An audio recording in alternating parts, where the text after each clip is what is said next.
নমস্কার, সুজিত চট্টোপাধ্যায় দিগদর্শন থেকে বলছি। আপনাদের সামনে একটি বিশেষ অনুষ্ঠান হাজির করলাম।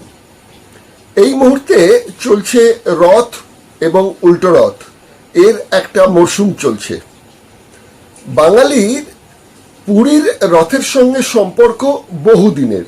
এমন আমি বহু বাঙালিকে চিনি যারা কলকাতা শহরটাকে ভালো করে এখনো চেনেন না, হয়তো দীর্ঘ 40-50 বছর কলকাতায় আছেন, কিন্তু তারা পুরীতে একবার অন্তত গেছেন। পুরীতে যাননি এমন বাঙালির সংখ্যা খুব কম।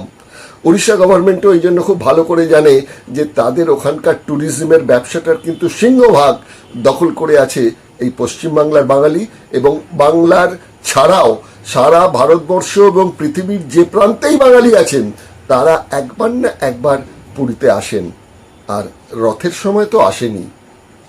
কিন্তু প্রশ্ন হচ্ছে যে এই যে পুরীতে জগন্নাথ দর্শন আর সমুদ্র দর্শন, এই তো দুটো বিষয়, তো বাঙালি কি ভক্তি থেকেই প্রথমে পুরী গিয়েছিল? প্রথম যখন যায়, কবে যায়, তার কোনো লিখিত হিসেব নেই।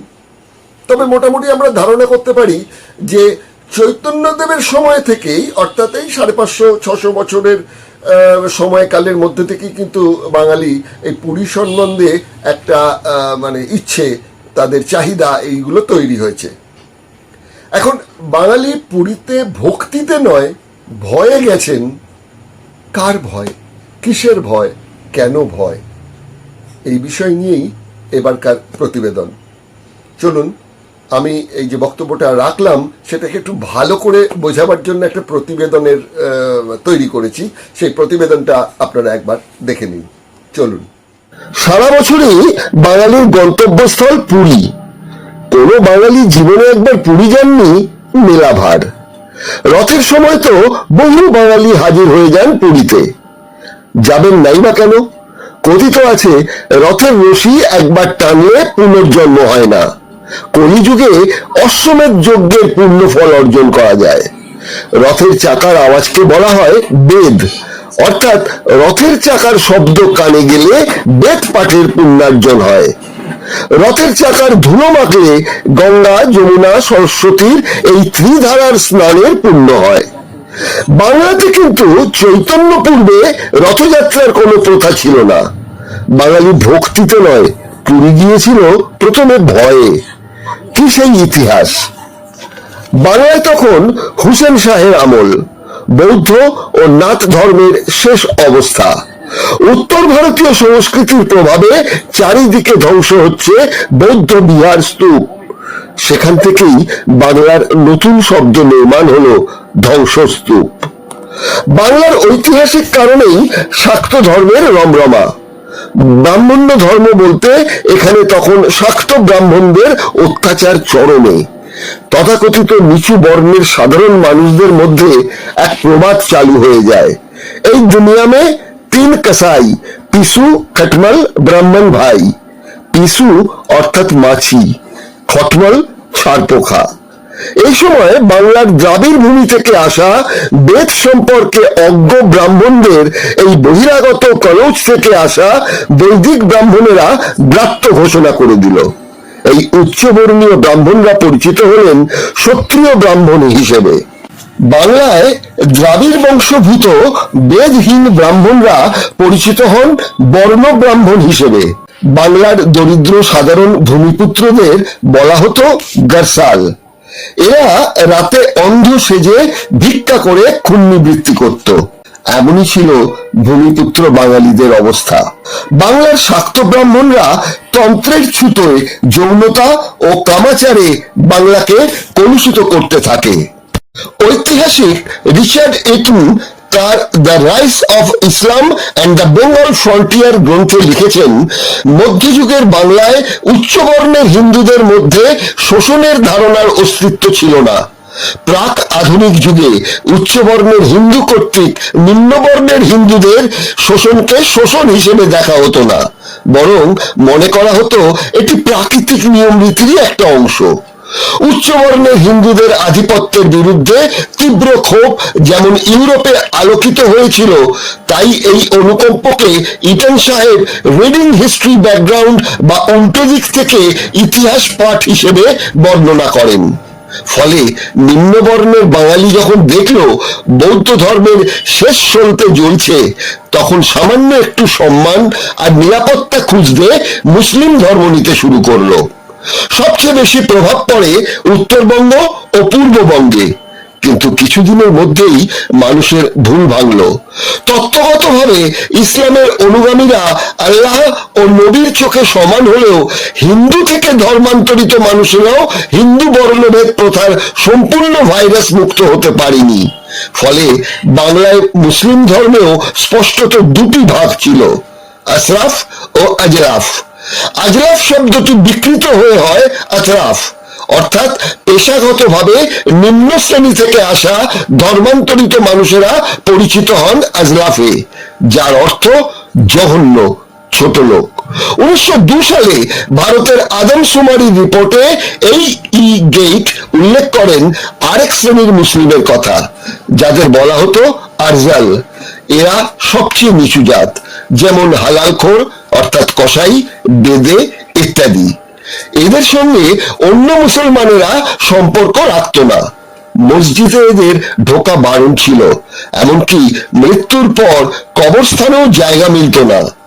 এদিকে চৈতন্যদেব তখন বর্ণাশ্রম প্রথার বিরুদ্ধে প্রেমময় বৈষ্ণব ধর্মের প্রচার শুরু করে দিয়েছেন। বাংলার নবাব হুসেন শাহ ছিলেন ধর্মসহিষ্ণু ব্যক্তি। প্রশাসনকে নির্দেশ দিয়েছিলেন কেউ যেন চৈতন্যদেবকে বাধা না দেয়। ফলে নিচ বর্ণের মানুষ দলে দলে চৈতন্যদেবের বৈষ্ণব ধর্মে নাম লেখালো। এর আগে অবশ্য চৈতন্যদেব 916 বঙ্গাব্দে অর্থাৎ 1510 খ্রিস্টাব্দে 26শে মাঘ শীতের রাতে নিঃশব্দে গৃহত্যাগ করে কাটোয়ায় গিয়ে মণ্ডিত মস্তকে সন্ন্যাস ধর্মে দীক্ষা নেন কেশব ভারতীর কাছে। চৈতন্যদেব রাঢ় বাংলা পরিভ্রমণের পর সিদ্ধান্ত নেন শ্রীকৃষ্ণের লীলাভূমি বৃন্দাবনে যাবেন, কিন্তু শিষ্যরা জানালো বৃন্দাবন তথা উত্তর পশ্চিম ভারতে মুসলিম আগ্রাসন এমন অবস্থায় আছে যে যাওয়াটা নিরাপদ হবে না। তাই বিকল্প সিদ্ধান্তে পুরী যাত্রা। পুরীর রাজা তখন প্রতাপরুদ্র, তিনি প্রভাবশালীও বটে।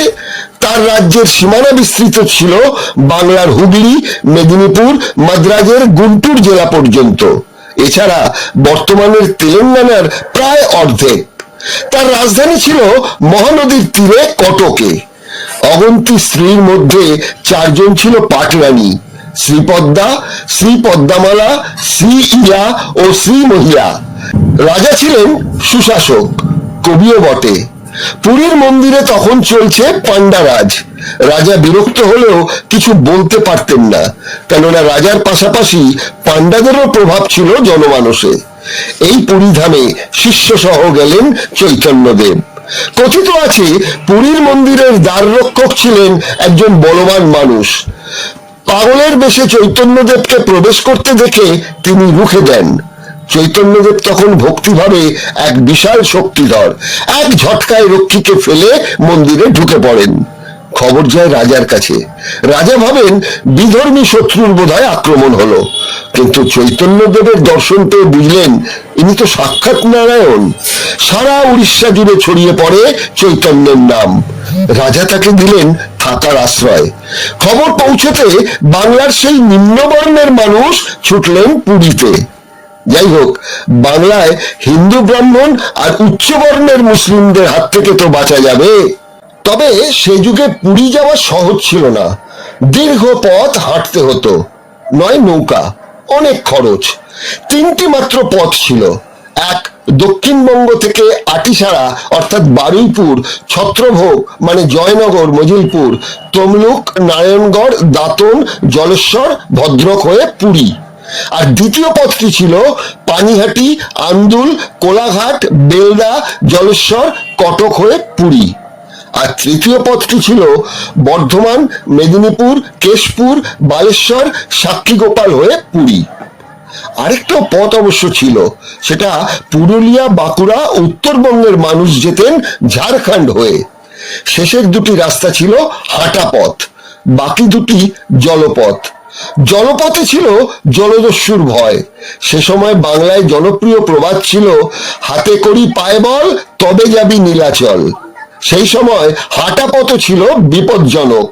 1509 সালে বাংলার নবাব হুসেন শাহের সেনাপতি ইসমাইল গাজীকে পরাস্ত করে পুরীর রাজা প্রতাপরুদ্র হুগলি পর্যন্ত দখল নিয়ে নিয়েছিলেন বটে, কিন্তু হুসেন শাহের বারবার প্রতিরোধে পথ চলা ছিল দুর্গম।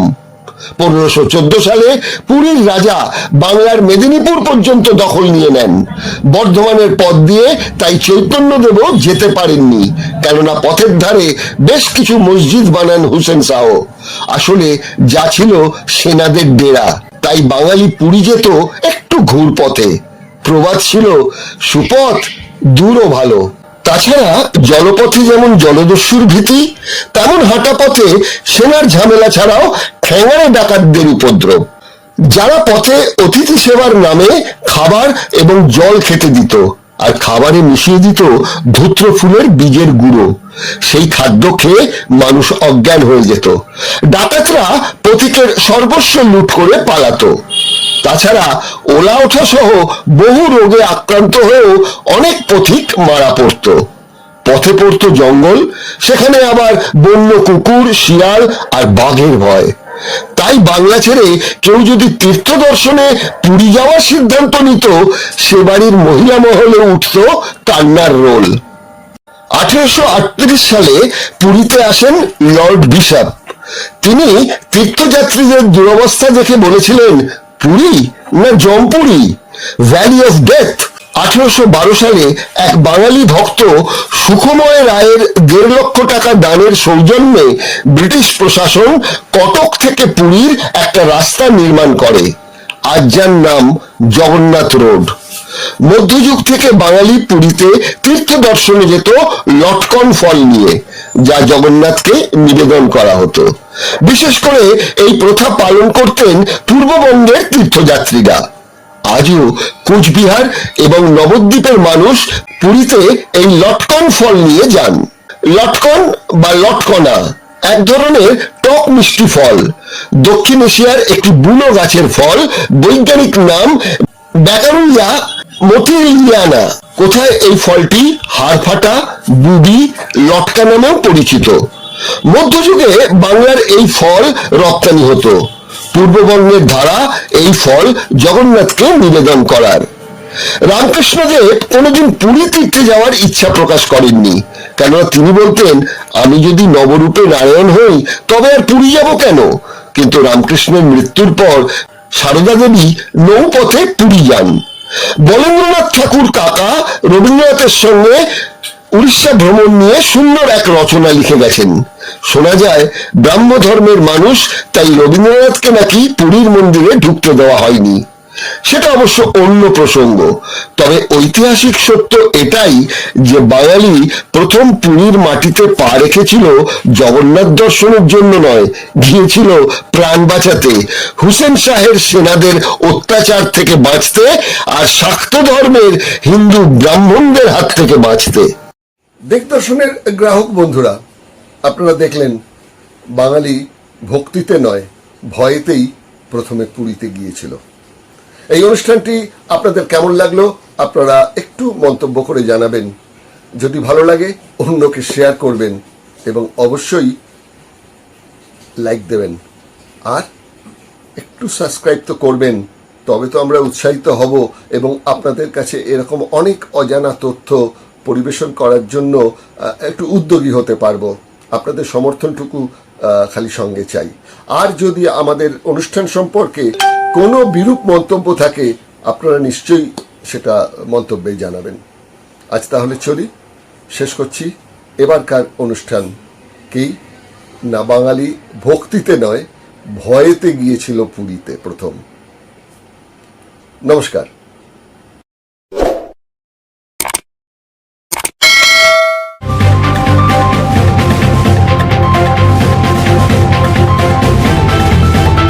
রংহীন সংবাদ আর অজানা তথ্যের জন্য দেখুন দিগদর্শন, 10-এর পাশে, দেশের সাথে।